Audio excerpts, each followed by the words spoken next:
Друзья мои, добрый вечер. Вот только решила прийти сюда посидеть немного, делами заняться, кофе попить. Ой, а вот он. Крепкий, густой. И как начался дождь. Думаю, ну, как всегда. Только я пришла, начинается. Как у меня бабушка говорила, когда очередь до меня доходит, Бог в отпуск уходит. Думаю, надо начитать что-нибудь. Видите, вот еще пока капает, но уже остановился. Вот так нормально шел. И вспомнила, в детстве говорили именно на русском языке, как ни странно. Ну, как бы не мы говорили, а говорили старшие. Когда начинался дождь, не впопад.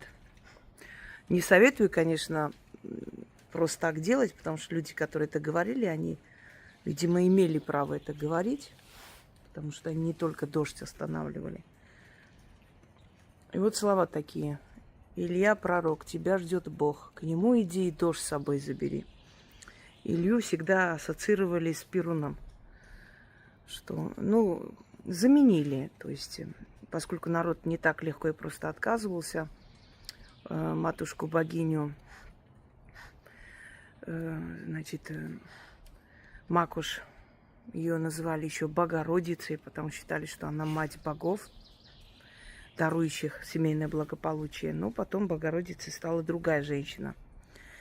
Каждая религия, она принимает то обличие вот того народа, куда и идет. Христианство тоже имеет разные обличия. Например, у армян халкидонские были христиане, византийское христианство – это православие, но немножко более другое, такое обрядовое. Там большая есть разница. На Русь она пришла по-своему. И вот эти все заговоры, все эти заклинания и прочее переделались. Языческие они маскировались под христианские.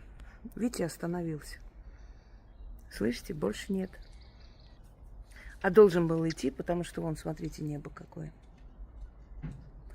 Он уже собирался прям нормально так палить нас тут. Но у нас дела, да, Зена? У нас тут дела важные, работу работаем. И так неохота уходить. Вечер. Наконец-то вышла немного посидеть уже. Всем ответила, все сделала. Думаю, отдохну и пересмотрю, что я буду сегодня снимать. И как назло, как началось мне, как по заказу. Точнее, совсем не по заказу, не по моему заказу. Вот так я жила всю свою жизнь в магии.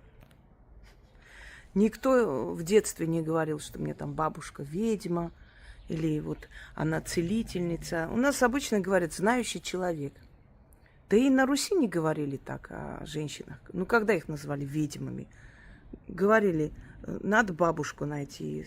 Найдите бабушку, пусть заговорит, отшепчет и так далее. Правильно? Ну, кто когда говорил? Ведьму ищите. Да, знали, что это ведовство, что это ведьмы. Но так прям вот не говорили. Это была часть жизни. Люди, которые рождаются в таких семьях, они это воспринимают спокойно. Для них это, ну, каждодневная жизнь, будни. Вот у нас стучались в ворота. Ой, бабушку позови, она дома. Я говорю, проходите. Она мне уже сказала, если придут, позови, там я внизу.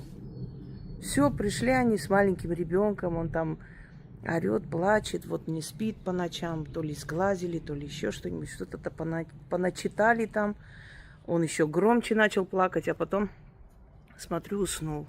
Вот посидели еще, мы их там угостили, посмеялись, о чем-то поговорили, и бабка моя сказала, не целуйте его, 3 дня нельзя его целовать, иначе ослабнет молитва. Ну, так они называли молитва. Там такая молитва, что врагу не пожелай. В общем, там все угрозы и врагам, и недругам, и завистникам. Вот такая молитва. Потом на следующий день. И всегда приходили, я помню, что солнце садилось, потому что она говорила, что в это время лучше получается. Понимаете, нас вот никто вот не говорил, вот, когда мне говорят, моя бабушка работала рунами в молодости, ну, мне смешно, руны никто не знал, руны это мы сами потом, молодежь, начали изучать, узнавать, наши бабки про руны не знали. Знали другие, есть древнеармянские глифы, но она тоже не называла их глифами, говорила знаки, знали арабские знаки, делали сихар, куфар. Вот, если помните, я снимала сихар и куфар. Что это? Это, ну, как бы целительство и колдовство, так переводится. Хорошее, плохое, черное, белое.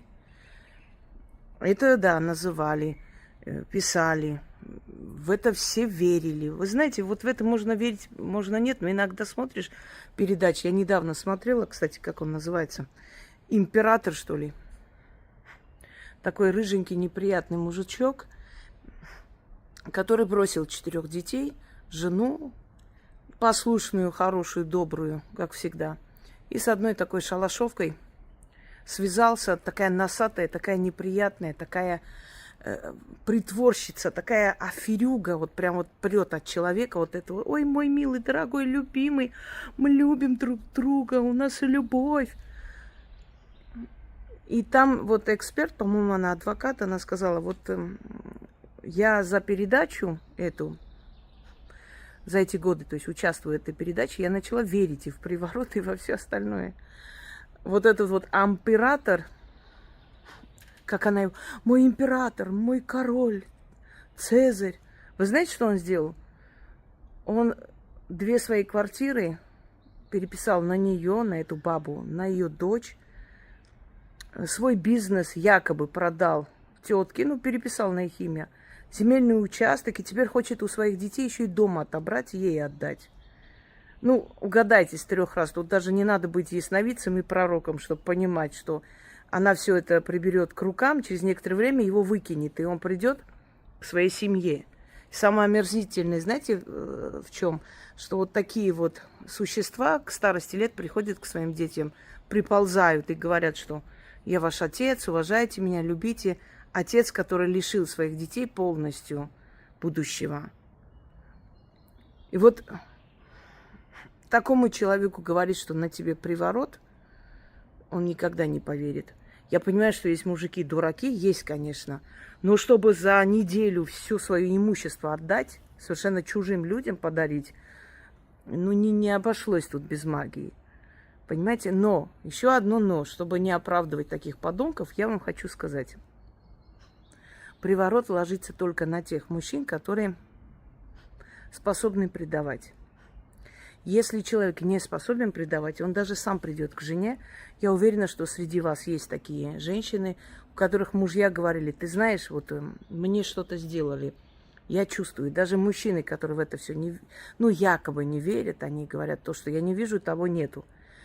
Что вот со мной что-то сделали, и у меня агрессия, ненависть, я вот не могу домой зайти. Я понимаю, что я хочу остаться с семьей, но ноги тянут туда. Такие мужчины, они начинают пить, они начинают худеть, теряют друзей, теряют деньги, да, много чего. Потому что приворот – это порча, это портит жизнь. И привороженный мужчина долго не живет, потому что стирается его судьба полностью и переписывает кто-то. Но об этом уже сказали, я уже не раз говорила, можете открыть приворот, это порча, и посмотреть. Это разрушение судьбы. Приворот можно делать только когда хочешь, чтобы он просто, погиб, если ты его не любишь. Вот как в этом случае, вот эта лиса все себе переписала, потом его выкинет. Вот только так. А если любишь человека, приворот делать, это, в общем, порча. Это сократить ему жизнь, психику, превратить его в одержимого, психбольного, нищего пьяницу. Если вам такой интересен, пожалуйста. От приворота рождаются либо больные дети, либо вообще не рождаются. Приворот – это когда мужик от ревности уже бегает топорами, ножами, и от него не отвязаться, так что вы с этим не шутите. Но имею в виду, что это всегда было, понимаете? Это всегда существовало, люди знали, что это есть. С этим боролись. И даже медицинские светилы, когда ребенок все время приходит ангина, ангина, ангина. Я помню, однажды стояла в этом, пришла за своими медицинскими картами, на работе там медкомиссию проходили, по-моему, сейчас точно не помню. Стоит женщина с маленьким ребенком, и та, значит, спрашивает, говорит: Тань, ты чего опять приехала? Что, опять болеет? Видимо, знакомая. Ну вот, да, вот опять ангина, я не знаю, что делать вообще. Вроде лето, ангина, ангина. Он говорит: да найди ты бабку. Ангину же заговаривать надо, его заговаривают. Что ты все время... Это бесполезно, ну дадут тебе какие-то лекарства. Бабушку надо найти. Это сказал врач при мне. Понимаете? Молодой матери. Почему? Потому что все и врачи, и люди, которые служат в органах, все эти люди с детства, понимаете, родом из детства. Все они, всех их водили к бабушкам заговаривать, грыжи, хоть ты министр, хоть ты, не знаю, генерал-майор, но в детстве бабушка нашептала твои бородавки, грыжу, правила тебе кости, ставила на место спину и так далее. Они знают, что такие люди были, есть и будут. И они прекрасно умеют отличать, поверьте мне, настоящих от этих самозванцев, от этих бизнесменов, шоу-магов. Вот теперь смотри сюда. Небо тут немножко прояснилось, там еще вот все-таки темное. Это тоже наша Обухова тут рядом, прям вокруг нас. Но дождь прекратился. Казалось бы, детская считалка. Илья пророк, тебя ждет Бог, к нему иди, дождь с собой забери. А смотрите, какой силой обладает. Чем больше лет заговора, чем больше туда, вот скажу так грубо, накачана силой энергии, тем сильнее она работает. Вот мои ритуалы, когда я даю работы, вот заметьте, и новые работы, конечно, сильно работают и получаются, но те, которые несколько лет назад были выставлены, работают намного сильнее. Представьте, как они будут работать лет через 100, когда огромное количество людей постоянно будут к ним обращаться. Эти силы получают эту энергию сильнее и сильнее становятся. Они приближаются к человеческой расе, понимаете? К человеку. Приходят на призывы, приходят веками. А насколько они сильные. Я помню, однажды я покупала свечи. Ну, иногда хожу, там у меня уже всего полно. Вам скажу честно, вот эти все эзотерические магазины, они стали развиваться после моего канала. У меня огромный вклад в развитие этих магазинов магии в России, если честно. С появлением моего канала, во-первых, очень много магуев появилось, к сожалению. Это побочный эффект любого талантливого человека. Ты начинаешь, пишешь картины, такие же начинают писать. Даже песни начали уже писать похожие слова. Я нахожу, мои слова, мои выражения уже начали. Они видят, что это пользуется успехом. Ничего не сделаешь. И уже как бы, если раньше приходила там что-то, а сейчас уже и туда и мне и не надо, весь ассортимент у меня дома есть. Приходит девчина. Там я стою, пока жду. Ой, а у вас есть Таро? Я как бы хочу начать смотреть, я начинающий практик. А у вас есть заговоры любовные? Я думаю, Магуйка очередная сейчас начнет. Привораживаю, отвораживаю, присушки, отсушки, денежки давайте. И она говорит, ну, у нас есть книга, говорит, уникальная, необычная.